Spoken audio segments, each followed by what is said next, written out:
This is one of the strangest Raws I can remember in some time, because following a crazy weekend where we had AEW All Out, we had New Japan Raw Quest, and we had NXT UK Cardiff, I was all like, oh, what's going to happen on Raw? And of course, Raw doesn't tie into any of those shows.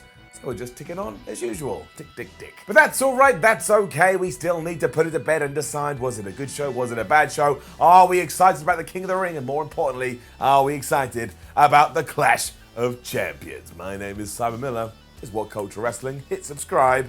Let's up those downs.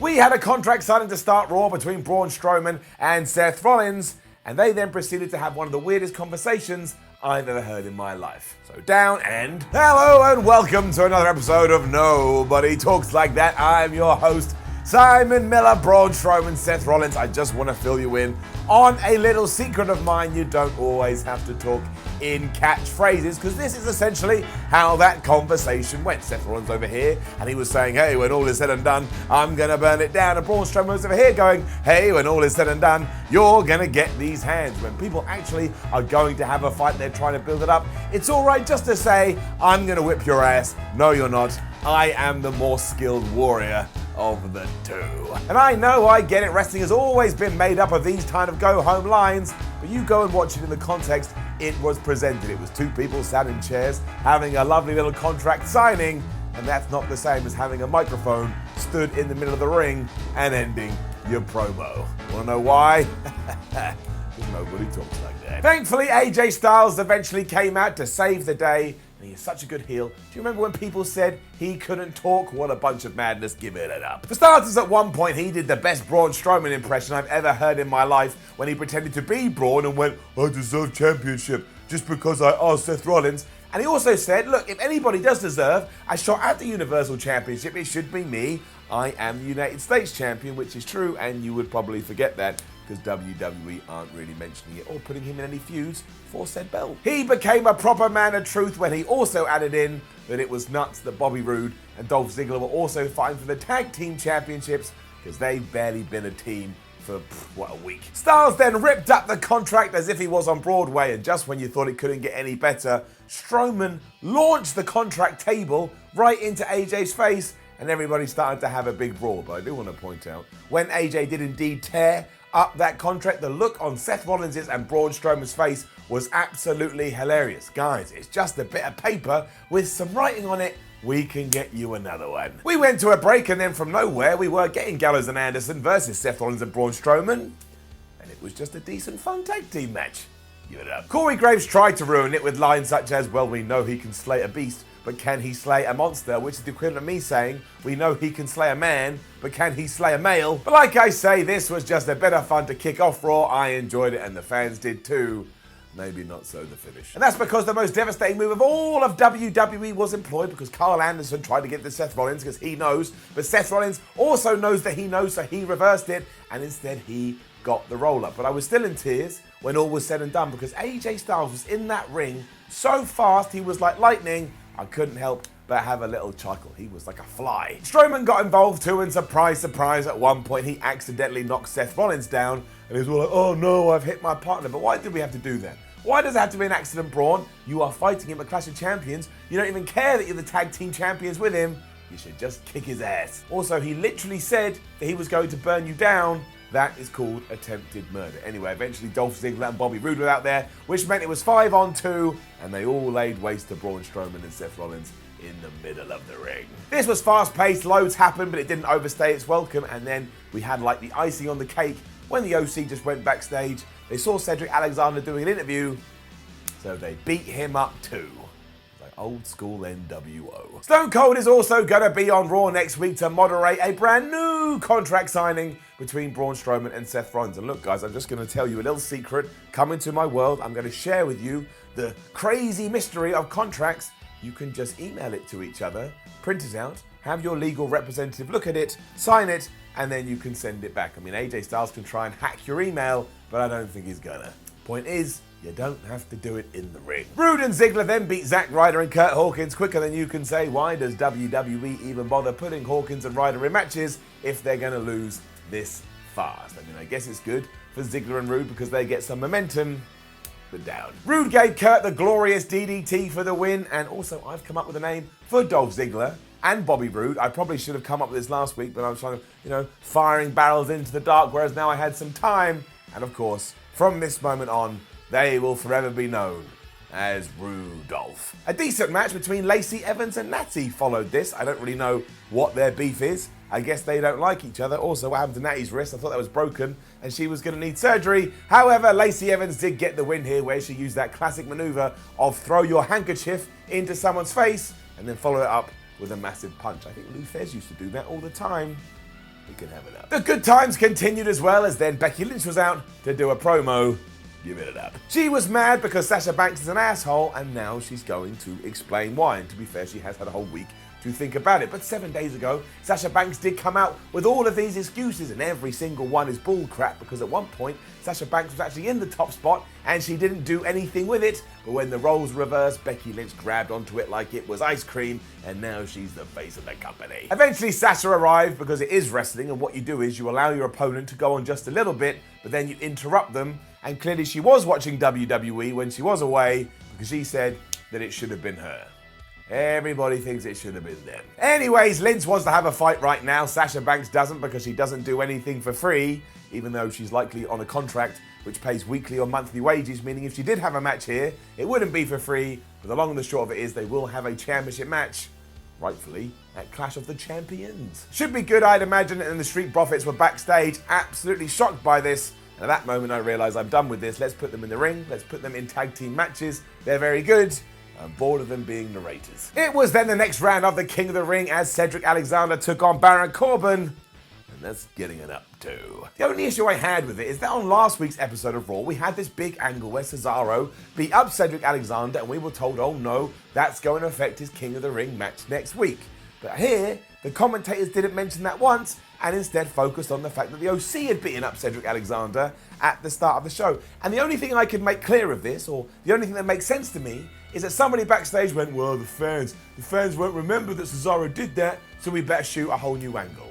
That absolutely sucks. Down. I like this match a lot though, even though Corbin has gone through to the next round. Cedric Alexander was allowed to showcase all of his skills, and some of his near falls were so close the fans reacted like he was going to win. And that's how you build a baby face up, and how you tell next week's crowd you need to keep an eye on Cedric Alexander. He also had sympathy because he had been beaten up by the club, but ultimately it was Baron that got the win after the end of days.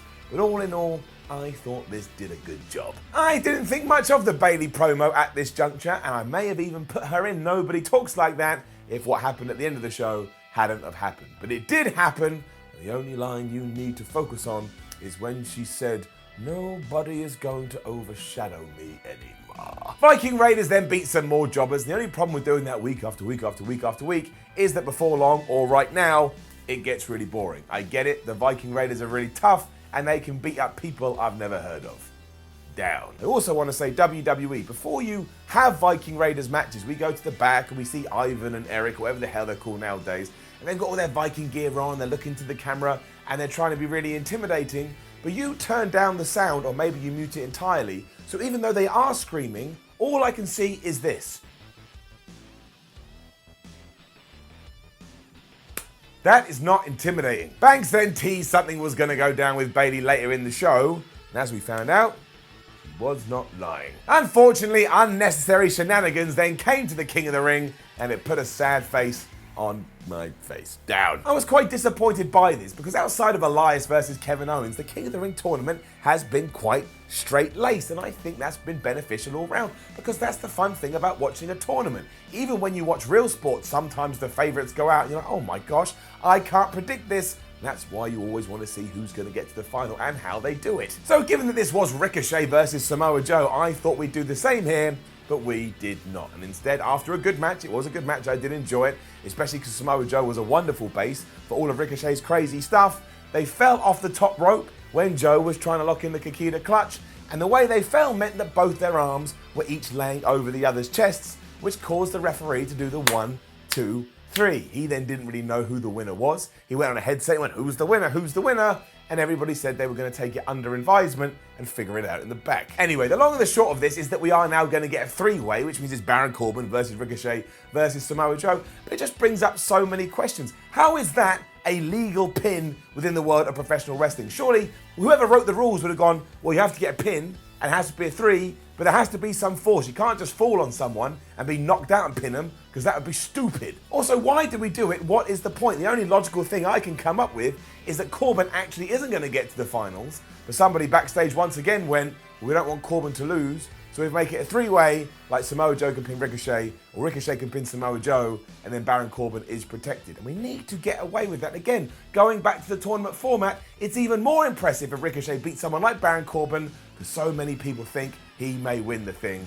And now we're just looking for cop-outs. Strowman was then in the back, and he was really mad at Seth Rollins, because he now thinks the rattlesnake Stone Cold Steve Austin and the man who likes to burn things down are in cahoots, and that's why Stone Cold is going to be the moderator next week. He sounded like an absolute moron, as Seth correctly pointed out. Braun then let us know that if Austin does do anything, he will get these hands. Now you went, Braun, don't come up my house talking that crap. If Stone Cold Steve Austin got on your face, you wouldn't touch him. He'd stun your ass, and then you'd look like a buffoon. The Firefly Fun House was back next, and look, it's always good. Of course it's always good. Bray Wyatt is the best thing in the company, and therefore it is going to get an up. However, this did confirm the rumor that has been out there in the internet world that we are going to get Bray Wyatt or The Fiend taking on Seth Rollins or Braun Strowman at the Hell in a Cell pay-per-view, and that's what happened here. The puppet Vince McMahon was appearing on the show going, I can't believe you want to fight one of them at Hell in a Cell, and Bray convinced him by stuffing money into his mouth, and that was rather humorous. The Vince puppet's face lit up with dollar signs. I can't even imagine he let this on TV. Wyatt then finished it wonderfully, like he always does, by going, see you in hell, to tie into the pay-per-view, and then looking right down the lens, going all crazy, and said, on that note though, I do just want to mention I'm not particularly enthused with how WWE are building title feuds at the moment. I mean, Braun Strowman just asked for a match and he got it. There was no story there whatsoever. And now we've done the same thing again. Bray Wyatt has just gone, well, you know, bras, I beat Finn Balor. I think that's quite impressive. And I got some money. Can I please have a title match? And everyone's gone, yeah, you can. I just feel like this would have been far better if after the pay-per-view, Bray had attacked Seth or Braun, depending on who wins. And I'm sure WWE will still do that. But now we kind of know it's going to happen. It just takes away a little bit of the fun. For my thoughts about Bray Wyatt going after the Universal Championship so soon, make sure you watch that Why video live on WhatCulture Wrestling right now. Rey Mysterio has also done a complete 180, and he has now decided there's loads more for him to achieve in wrestling, even though 2 weeks ago he said he was done, and that's all thanks to Eddie Guerrero's son, to his own son, Dominic. Good for you, Ray. Miz then beat Cesaro as if he was Swiss cheese, ironically. I mean, this match was kind of nothing. It was kind of empty. Miz won after the skull-crushing finale. I don't know what Cesaro has to do to get a break, especially because over the weekend he had that amazing match in WWE NXT UK. Down. We finish off Raw, though, with a massive, with an exciting up, because Bayley finally did something she should have done, honestly, around about 2 years ago.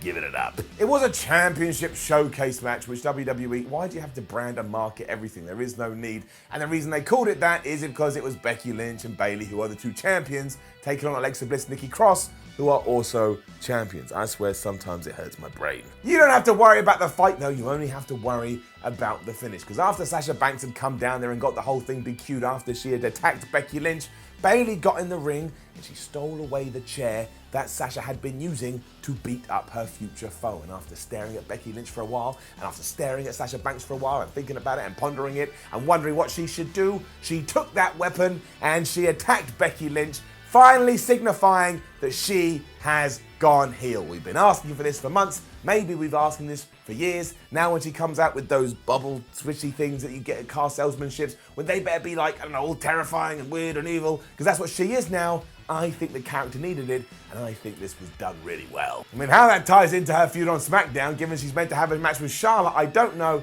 but I don't care. I love the thought of Sasha Banks and Bayley as a heel tag team, and a small part of me thinks they should go after the championships, win them back, and then we can start doing that right. Because let's face it, even though Alexa Bliss and Nikki Cross have won them, they barely feature on television. But it was an awesome way to finish Raw. It was a cliffhanger, it left you asking questions, and of course now you want to know why. And WWE do not do what you always do, which is just not give us an explanation. Give us something, come up with anything, and we can make it work. As wrestling fans, that's what we do. But again, a glorious, Bobby Roode, ending to the Monday Night Show.